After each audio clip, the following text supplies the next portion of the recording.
వరలక్ష్మి వ్రతం రోజు కలశం పెట్టుకున్న తర్వాత పూజ అయిపోయిన తర్వాత కలశంలోని నీరు ఏం చేయాలి, కొబ్బరికాయ ఏం చేయాలి, అలాగే జాకెట్ పీస్ ఏం చేయాలి ఈ వీడియోలో చూద్దాము.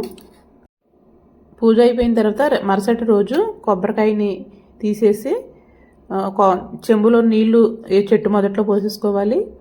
కొన్ని నీళ్లు ఇంట్లో చిలకరించుకుని ఇల్లంతా, మిగతా నీళ్లు చెట్టు మొదట్లో పోసేయాలి. దాంట్లో వేసిన కాయిన్ మనం ఇంట్లో పెట్టుకోవచ్చు, దేవుడి దగ్గర కుబేరు కొంచెం ఉంటే దాంట్లో వేసేసుకోవచ్చు, లేదా బీరువాలో అయినా పెట్టుకోవచ్చు. తర్వాత జాకెట్ పీస్ ఏం చేయాలంటే కనుక మనం జాకెట్లు కుట్టించుకున్నప్పుడు లైనింగ్ క్లాత్లో వేసుకోవచ్చు, లేదా జాకెట్ కింద కూడా కుట్టించుకోవచ్చు.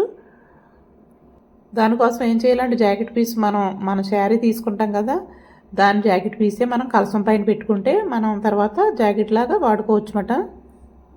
తర్వాత ఆ కొబ్బరికాయని ఏదైనా తీపి పదార్థం చేసుకుని ఇంట్లో వాళ్ళందరూ తినొచ్చు. కూరలోనూ పచ్చళ్ళలోనూ కాకుండా తీపి పదార్థం స్వీట్ లాంటిది ఏదైనా చేసుకోవాలని చెప్పారు. తర్వాత అమ్మవారికి వేసిన పసుపు కొమ్ము లేదా రూపు, లక్ష్మీ రూపు వేసుకుంటాం కదా, అమ్మవారి మెడలోని తీసి మన మెడలో వేసుకోవాలి. లేదా సూత్రాల తోటకైనా కట్టేసుకుని 3 రోజుల తర్వాత తీయాలి. మనం శుక్రవారం వేసుకుంటాం కాబట్టి ఆదివారం తీసి చెట్టు మొదట్లో కానీ, పెద్ద చెట్లు ఉంటే చెట్టుకైనా కట్టేయచ్చు, ఏమీ లేకపోతే కనుక మట్టిలో అయినా వేసేయాలి ఎవరు తొక్కని చోట. లక్ష్మీ రూప అయితే మళ్ళీ సంవత్సరానికి జాగ్రత్త పెట్టుకోవాలి.